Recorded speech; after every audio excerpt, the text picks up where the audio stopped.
Petrol diesel के बढ़ते दामों ने आम आदमी का गाड़ी चलाना महंगा कर दिया है। आज देश का एक आम आदमी अपनी बाइक या कार में चाबी लगाने और घर से बाहर निकलने से पहले यही सोचता है कि आखिर ये महंगाई कब कम होगी, कब हमें इस महंगे ईंधन से राहत मिलेगी। मिडिल क्लास का बजट बिगड़ चुका है, जेब खाली हो रही है, लेकिन मजबूरी ऐसी है कि गाड़ी चलाना बंद भी नहीं किया जा सकता। लेकिन दोस्तों, दिल थाम कर बैठिए, क्योंकि जिस पेट्रोल डीजल की बढ़ते दामों से आप आज तक परेशान थे, उसे हमेशा हमेशा के लिए खत्म करने का फॉर्मूला भारत में आ चुका है। अब आपको अपनी गाड़ी चलाने के लिए महंगे पेट्रोल की जरूरत नहीं पड़ने वाली। अब आपकी गाड़ियां गन्ने, मक्के और चावल से बने ईंधन पर दौड़ने के लिए पूरी तरह तैयार हैं। जी हाँ, भारत में फ्लेक्स फ्यूल वाहनों की शुरुआत हो चुकी है। अभी पिछले हफ्ते ही two wheeler company Hero MotoCorp ने अपनी 2 सबसे popular bike Splendor plus flex fuel और HF डीलक्स फ्लेक्स फ्यूल को उतारा है।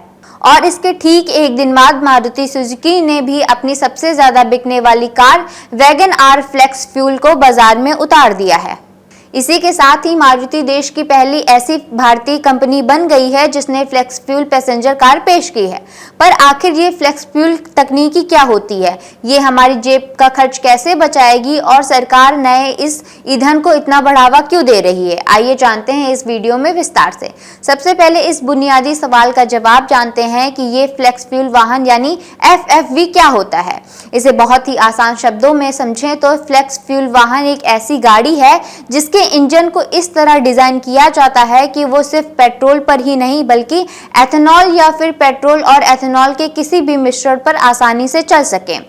जो हमारी सामान्य पेट्रोल गाड़ियां होती हैं वो ईंधन में बहुत ज्यादा एथेनॉल की मात्रा को नहीं झेल पाती, लेकिन फ्लेक्स फ्यूल गाड़ियों की इंजीनियरिंग अलग होती है।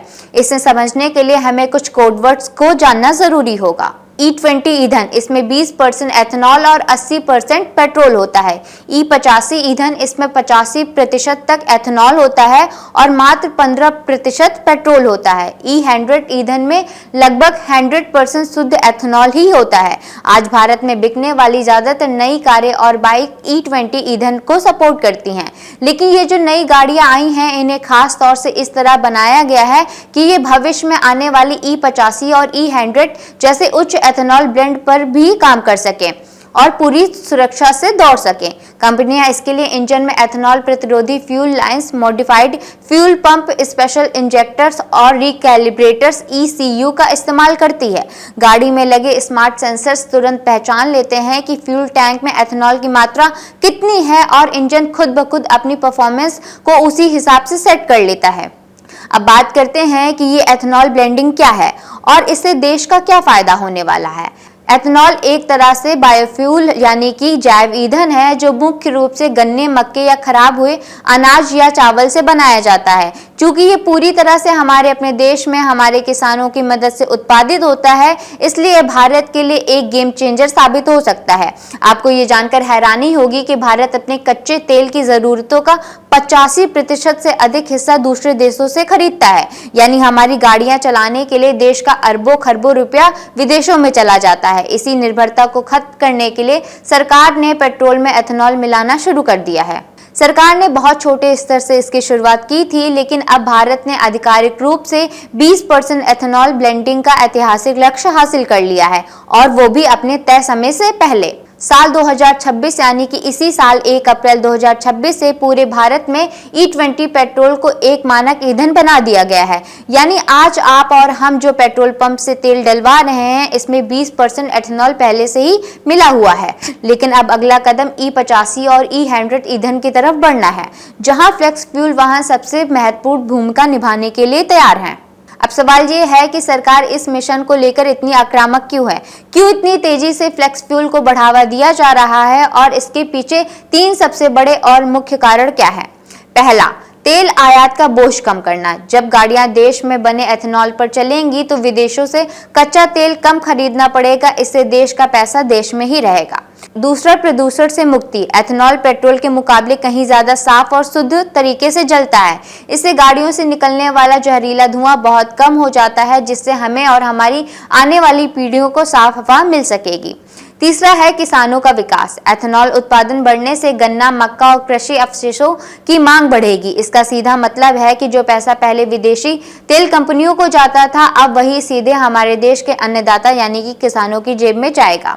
खुद केंद्रीय पेट्रोलियम मंत्री हरदीप सिंह पुरी ने कहा है कि सरकार देश में सस्ते E85 ईंधन को बढ़ावा देने के लिए नई नीतियां बना रही है और ये E85 ईंधन सामान्य पेट्रोल की तुलना में काफी सस्ता होने वाला है। अब बात करते हैं उस सवाल की जो हर आम आदमी जानना चाहता है। क्या फ्लेक्स फ्यूल गाड़ी चलाने के लिए रनिंग कॉस्ट कम होगी? क्या वाकई इससे पैसों की बचत होगी? तो इसका सीधा जवाब है हाँ, बिल्कुल होगी, लेकिन इसके पीछे का गणित समझना भी जरूरी है।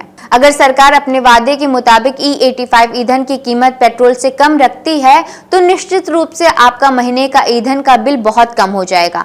लेकिन आपको एक बात ध्यान रखना होगा कि एथेनॉल की एनर्जी डेंसिटी पेट्रोल से थोड़ी कम होती है। इसका मतलब है कि एथेनॉल पर चलने से गाड़ी का माइलेज थोड़ा सा लगभग 10 से 15% तक कम मिल सकता है, लेकिन असली बचत कीमतों के अंतर में छिपी है। अगर E85 ईंधन पेट्रोल से 30 से 40 रुपए तक सस्ता मिलता है तो माइलेज में थोड़ी कमी होने के बावजूद आपके जेब को बहुत ज्यादा राहत मिलेगी और हर महीने हजारों रुपए की बचत हो पाएगी। सब कुछ सुनने में बहुत अच्छा लग रहा है, लेकिन एक बहुत बड़ी चुनौती भी है और वो चुनौती है इंफ्रास्ट्रक्चर की, यानी ईंधन की उपलब्धता। हमने E20 का लक्ष्य तो पा लिया, लेकिन पूरे देश में E85 और E100 के ईंधन पंप पहुंचाना बहुत बड़ी बात है। हालांकि सरकार पूरी मुस्तैदी से जुटी है और अगले 2 सालों में देश भर में लगभग 5000 E100 फ्यूल स्टेशन स्थापित करने की योजना पर काम चल रहा है, लेकिन इस नेटवर्क को हर शहर, हर गांव तक पहुंचने में थोड़ा समय लग सकता है। जब तक हर पेट्रोल पंप पर E85 या E100 ईंधन मिलना शुरू नहीं हो जाता, तब तक आम खरीदार फ्लेक्स फ्यूल वाहनों का पूरा फायदा नहीं उठा पाएगा। हालांकि अच्छी बात यह है कि अगर आपको रास्ते में एथेनॉल ना मिले तो ये गाड़ियां सामान्य पेट्रोल पर भी बिना किसी दिक्कत के चल सकती हैं। मारुति सुजुकी और हीरो मोटोकॉर्प ने अपनी गाड़ियां उतारकर इसकी शुरुआत कर दी है। आने वाले समय में टाटा, हुंडई और टीवीएस जैसी कंपनियां भी इस रेस में शामिल होने वाली हैं। ये तकनीक न सिर्फ पर्यावरण को बचाएगी बल्कि किसानों के लिए भी लाभदायक साबित होगी। क्या आप एक फ्लेक्स फ्यूल वाहन खरीदना पसंद करेंगे? हमें अपनी राय कमेंट में जरूर बताएं। वीडियो पसंद आई हो तो लाइक, शेयर और चैनल को सब्सक्राइब करना ना भूलें। मैं जागृति, मिलते हैं अगली वीडियो में। आपके राज्य की खबरें, आपके शहर की खबरें सबसे पहले जानने के लिए देखते रहें अमर उजाला। चैनल को सब्सक्राइब जरूर कर लें और पाएं हर अपडेट।